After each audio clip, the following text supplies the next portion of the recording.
रामायण एक कहानी जो युगों युगों से चली आ रही है, आज भी हमें मोहित और प्रेरित करती है।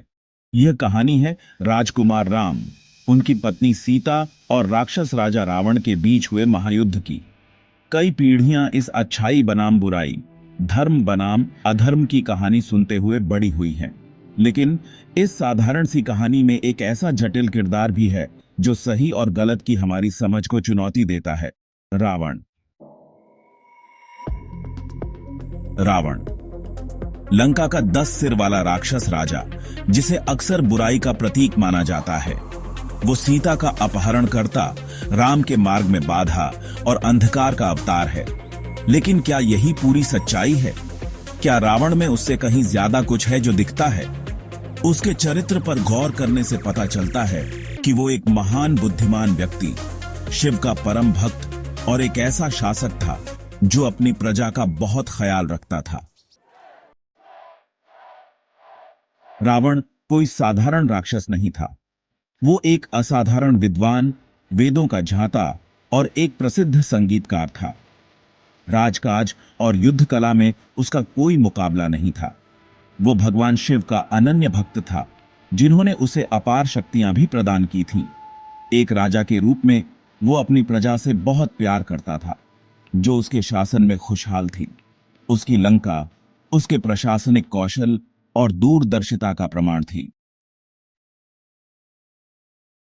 सीता हरण निश्चित रूप से रावण का सबसे कुख्यात कृत्य है, जिसने खलनायक के रूप में उसकी छवि पक्की कर दी। यह घटना न केवल रामायण की कथा का एक महत्वपूर्ण मोड़ है, बल्कि यह रावण के चरित्र की जटिलताओं को भी उजागर करती है। हालांकि उसके इरादों में गहराई से जाने पर एक और जटिल तस्वीर सामने आती है। रावण केवल एक खलनायक नहीं था, वह एक विद्वान, एक योद्धा और एक राजा भी था। उसके कार्यों के पीछे कई परतें और कारण थे, जो उसे एक जटिल और बहुआयामी चरित्र बनाते हैं। कुछ का मानना है कि उसकी बहन शूर्पणखा के अपमान का बदला लेने के लिए उसने ऐसा किया। शूर्पणखा का अपमान और उसके नाक काटने की घटना ने रावण को गहरे व्यक्तिगत प्रतिशोध की ओर धकेल दिया।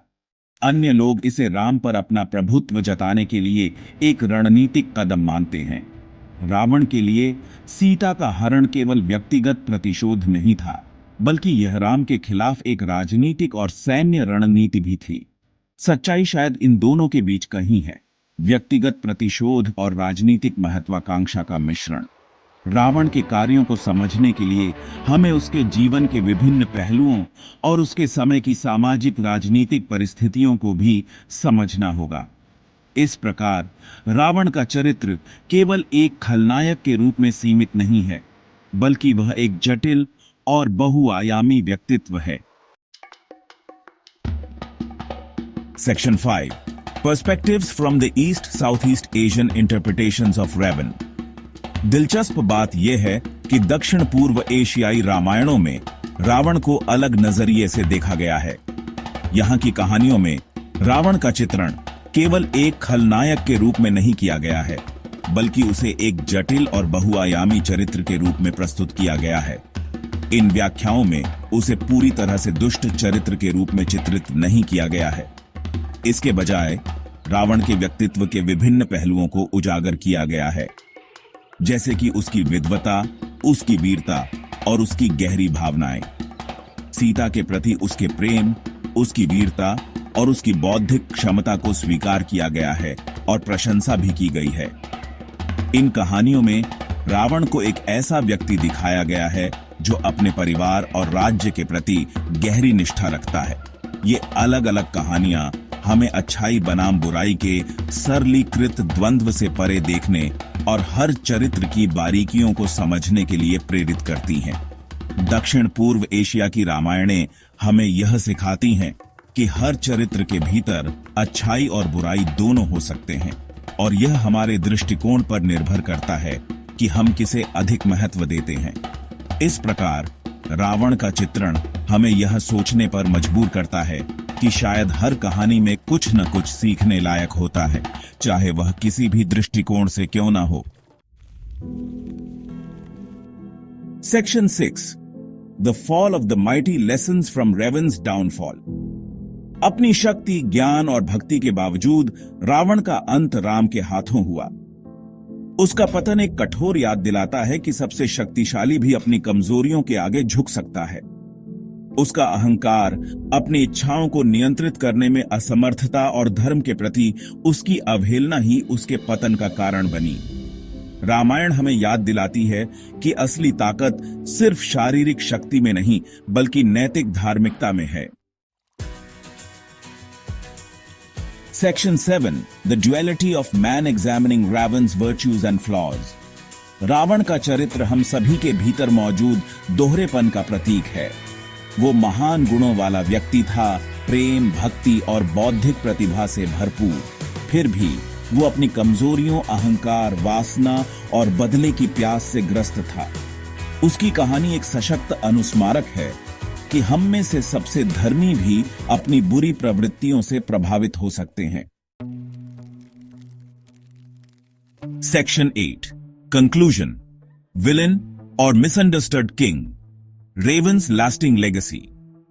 रावण एक रहस्य बना हुआ है, एक ऐसा चरित्र जो बहस और आत्मनिरीक्षण को जन्म देता रहता है। उसकी कहानी सिर्फ एक पौराणिक कथा नहीं है, बल्कि एक दर्पण है जो हमें हमारे अपने जीवन और संघर्षों को देखने के लिए मजबूर करती है। क्या वो सिर्फ एक खलनायक था, बुराई का अवतार, या फिर उसके भीतर कुछ और भी था, कुछ ऐसा जो हमें सोचने पर मजबूर करता है? या वो एक गलत समझा गया राजा था, एक दुखद नायक जो अपनी ही कमजोरियों का शिकार हो गया? उसकी विद्वता, उसकी शक्ति और उसकी महत्वाकांक्षा ने उसे एक जटिल व्यक्तित्व बना दिया। इसका जवाब शायद देखने वाले की नजर में है। हर व्यक्ति की अपनी दृष्टि होती है और रावण की कहानी हमें यह सिखाती है कि हर कहानी के दो पहलू होते हैं। रामायण रावण के जटिल चरित्र के माध्यम से हमें सरल लेबल से परे देखने और हम सभी के भीतर मौजूद धूसर रंगों को स्वीकार करने के लिए मजबूर करती है। यह महाकाव्य हमें यह सिखाता है कि अच्छाई और बुराई के बीच की रेखा हमेशा स्पष्ट नहीं होती। यह हमें अपने भीतर के राक्षसों का सामना करने और विपरीत परिस्थितियों में भी धार्मिकता के लिए प्रयास करने के लिए प्रोत्साहित करती है। रावण की कहानी हमें यह याद दिलाती है कि हम सभी में अच्छाई और बुराई का मिश्रण होता है और यह हमारे कर्म हैं जो हमें परिभाषित करते हैं।